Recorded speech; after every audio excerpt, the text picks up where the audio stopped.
பீர்க்கங்காய் கூட முட்டை சேர்த்து பொரியல் எப்படி செய்கிறதுன்னு பார்க்கலாம் வாங்க.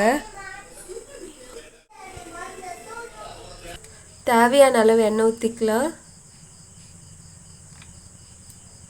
எண்ணெய் காஞ்சாச்சு, கடுகு போட்டுக்கலாம். கடலைப்பருப்பு சேர்த்துக்கலாம். காஞ்ச மிளகாய், பச்சை மிளகாய் சேர்த்துக்கலாம். ஒரு வெங்காயம் பொடியாக கட் பண்ணது சேர்த்துக்கலாம். நல்லா கலந்து விட்டுக்கலாம். வெங்காயம் வதங்கியாச்சு, நம்ம கட் பண்ணி வச்ச பீர்க்கங்காவை சேர்த்துக்கலாம். இதை நல்லா கலந்து விட்டுக்கலாம். நல்லா வதக்கியாச்சு, இப்போ அது கூட கொஞ்சம் தண்ணி சேர்த்துக்கலாம். மூடி வச்சிடலாம், கொஞ்ச நேரம் பொறுத்து பார்க்கலாம்.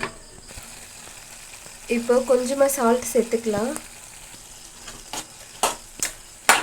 பீர்க்கங்காய் நல்லா வெந்தாச்சு, உடச்சி ஊற்றி வச்சுருக்க இந்த 3 முட்டையை சேர்த்துக்கலாம்.